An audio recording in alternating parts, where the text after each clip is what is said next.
तुमचे पती दुःखात आहे ना, त्यांना बाण लागलाय, मरणार की नाही सिरियस आहे, तुम्ही का असता मग का रडू का मी? अहो जो देव आहे आणि त्या देवाच्या मांडीवर जर माझा लक्ष्मण असेल, माझे पती जर असेल, देव जर माझ्या पतीसाठी रडत असेल तर मला रडण्याची गरज नाही. हे उर्मिलेचं महत्व आहे. 14 वर्ष ती सुद्धा झोपली नाही आणि 14 वर्ष तिने सुद्धा खाल्लं नाही. हो महाराज,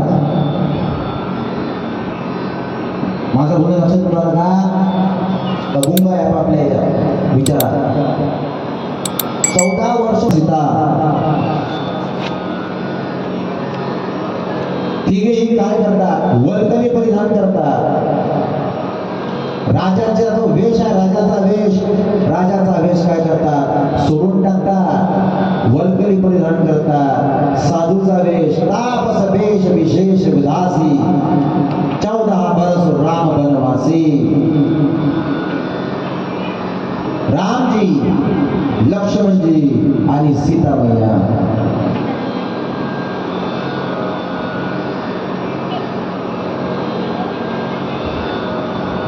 सीतेनं साडी घातली आहे. आता खाली साडी घातली तर काय? राम, लक्ष्मणजी आणि सीता तिघी काय होतात? तयार होतात, वल्कली परिधान करतात आणि वल्कली परिधान करतो. अहो काय सांगू तुम्हाला, ही अवस्था पाहून दशरथ राजा मूर्छित पडतो. हो राजा, चक्कर येते राजा दशरथाला. रामजी, लक्ष्मणजी आणि सीता मैया ब्राह्मणांना, दासदासींना, कौशल्यला, सुमित्रेला सर्वांना नमस्कार करतात. राजे जागे होतात. राजाला जाग येतो आणि राजा सुमंताला म्हणतात, राम गेला का माझा? सुमंता हो म्हणतो. जो रथावर बसव, 4 दिवसांनी अयोध्येत तू वापस ये.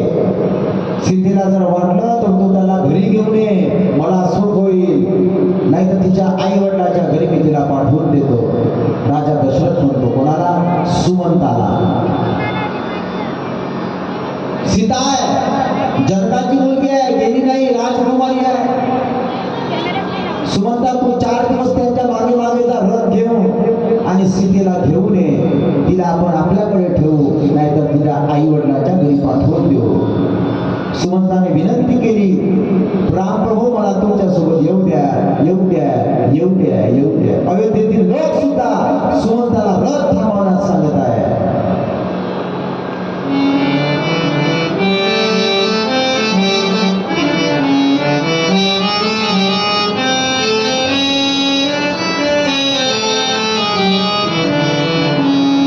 सुमंताचा जो रथ आहे त्या रथावर लक्ष्मणजी बसतात, सीता बसते त्या रथामध्ये, रामप्रभू बसतात आणि तो रथ सुमंत चालवत आहे.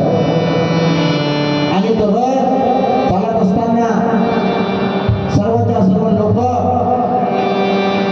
अयोध्यावासी काय करत आहे?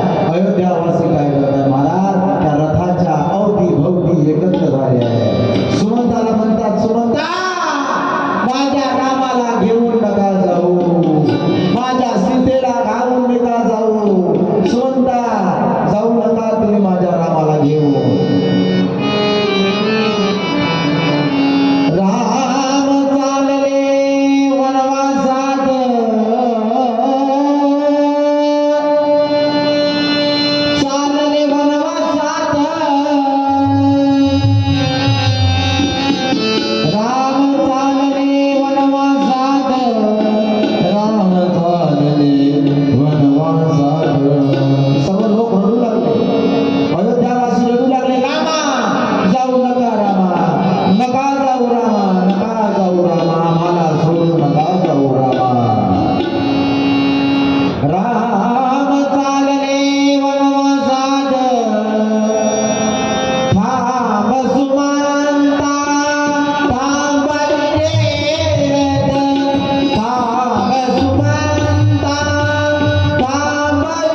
जमा झाले, रडू लागले, सुमंताला विनवण करू लागले.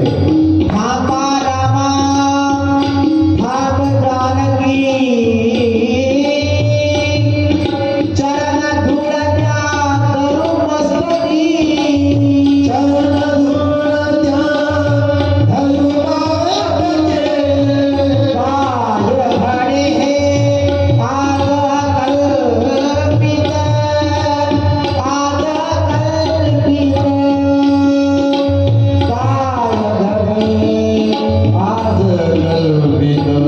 आज कल्पित.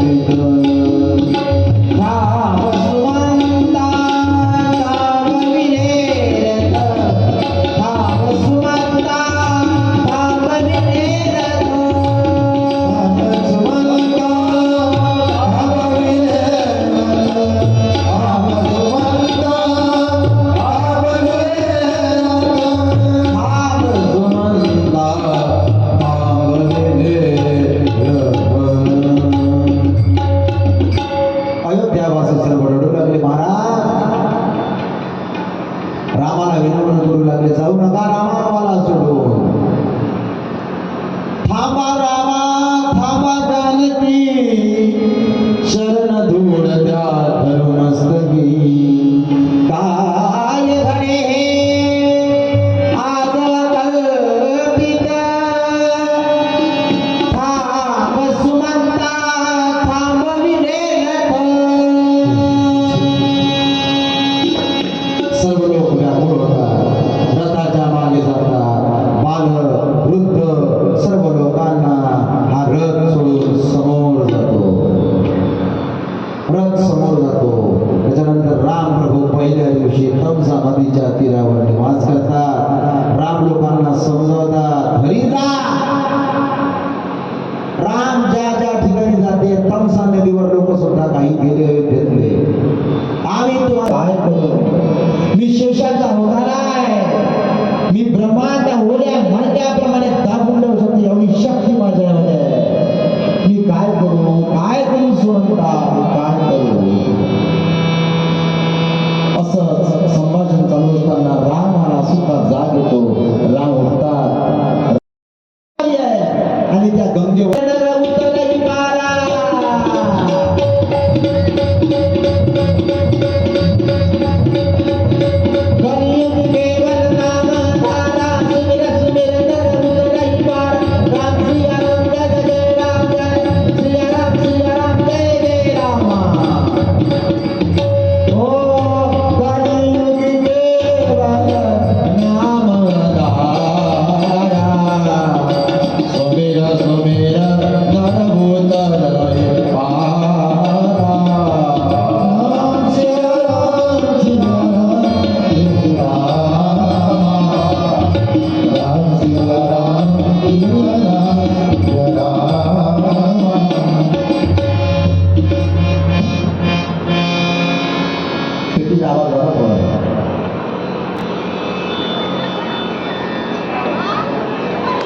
शेवट असं दिसून राहिला, हे केवळ दिसून राहिला.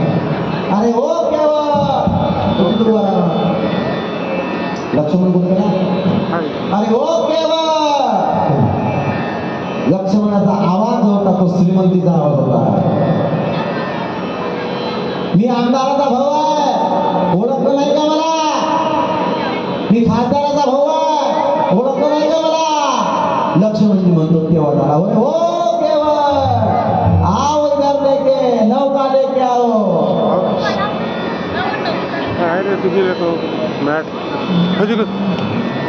नौका लेके आओ. लक्ष्मण म्हणतो, लक्ष्मण केवट आला. असा आवाज नाही रे, असा असा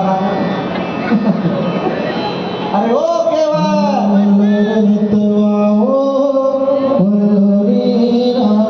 अरे मी आमदार भाऊ आहे. अरे ओ केवळ. लक्ष्मणची आवाज होता. लक्ष्मणजी काय याची बराबरी कोणाशी करू नये, कारण श्रीमंतीपेक्षा आरती तुकारामा.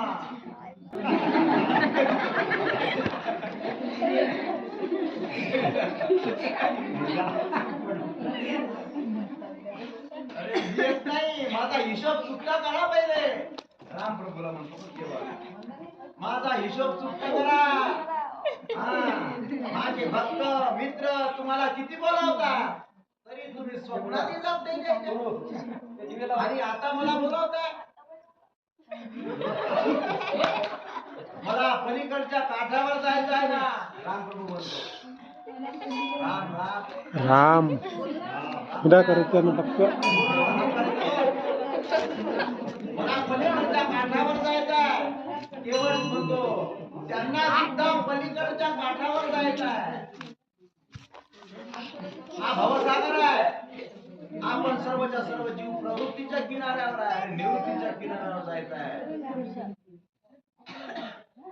आपल्या कर्मामध्ये जर प्रामाणिकता असेल तर देव सुद्धा आपलं स्थान सोडतो आणि तो देव काय होतो? राम होतो. पाय माझ्या नावेमध्ये जर ठेवला तर ही नाव सुद्धा बाई होईल. कुठं ठेवूया? दुसऱ्या बाईला. तिनं एकीनच तर नाकी नवलले. बरोबर. तुमचा आज चरण स्पर्श त्या शिळेला लागला, अहिल्या झाली. आणि तोच पाय जर माझ्या नावेला जर लागला ही नाव स्त्री होईल. आणि कुठं ठेवू मीला? इकडे बरोबर. राम केवटाचे अंतर्मन जाणतो, चरण धुण्याची आज्ञा देतो. केवट घरी जातो, सर्व भिलांना घेऊन येतो पाय धुण्यासाठी. आणि पाय धुण्यासाठी पात्र निवडतो. कशाचं? तांब्याचं नाही, सोन्याचं नाही, तर लाकडाचं. लाकडाचा का निवडतो? कारण लाकडाच्या पात्रामध्ये पाणी लवकर सुकत नाही. ते चरण तीर्थ आहे हे केवटाच्या लक्षात येतो. केवट घरी जातो, पात्र आणतो, लाकडाचं पाणी आणतो, पत्नीला आणतो, सर्व भिल्लांना घेऊन येतो. कुठे आणतो? जिथे राम प्रभू आहे तिथे. आणि केवटाचं विज्ञान आहे म्हणून केवट म्हणतो राम प्रभूला मला तुमचं चरण तीर्थ घ्यायचं आहे, पाय धुवायचे आहे तुम्हाला. म्हणून प्रभू एक चरण त्या केवटाच्या नाही का पात्रामध्ये ठेवतो आणि केवट त्याचे पाय धुतो. डोक्यावर राम हात ठेवतो. कोणाच्या? केवटाच्या. केवट म्हणतो तुम्हाला डोकं नाहीये, तुमच्या पायाचं चरण धूळ लागलाय नावेला. तिथं स्त्री झाली तुम्ही काय करू? एक पाय राम प्रभूचा तोल जातो आणि ज्या वेळेस तोल जायला लागतो राम प्रभूचा, राम प्रभू दोन्ही केवटाच्या डोक्यावर ठेवतात. दोन्ही हात केवटाच्या डोक्यावर ठेवतात आणि केवटा पाय धुतो. केवटाला अतिशय आनंद होतो आणि आकाशातून देवांची पुष्पवृष्टी होते. श्याम रामचंद्र भगवान की जय. धुतलेले पाणी परिवारासोबत केवट पितो.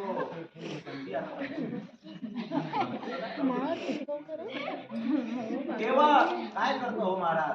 सर्व भिल्लांना ते पाणी देतो. सर्वच्या सर्व रामचंद्र प्राशन करतो. केवटाचा आधार घेऊन निषादराज लक्ष्मण राम सुद्धा नावेत बसतात. आणि पलीकडचा काठ ज्या वेळेस येतो केवट जो आहे हा नावेला घेऊन अजून चक्रा मारतो. काठ आहे पण काठावर नेत नाही.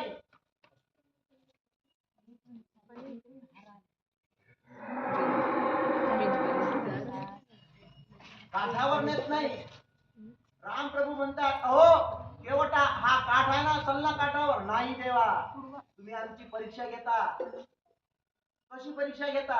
अरे किती जन्म आम्ही घ्यावे? 84 लक्ष योनी फिरतात दुःख भोगिले. ज्या प्रकारे तुम्ही आम्हाला 84 लक्ष योनी मध्ये टाकता तसंच मी तुम्हाला सुद्धा 4 चक्र आणायला लावतो. काठावर नेत नाही. तुम्ही तारण हारा. केवट म्हणतो रामाला. केवट काय म्हणतो रामाला? तुम्ही तारणहार आहात, तुम्ही तारणारे आहात, म्हणून मला तारा, माझा उद्धार करा. म्हणून राम प्रभू केवटाचा उद्धार करतात. केवटजी रामाला गंगेच्या तीरावरून त्या किनाऱ्यावर नेतात आणि राम प्रभूचा आशीर्वाद घेतात. याच्यानंतरची कथा उद्या सकाळच्या पर्वात पाहू. पण तुम्ही नसता आता मी काय करू? नारद वाणी जाना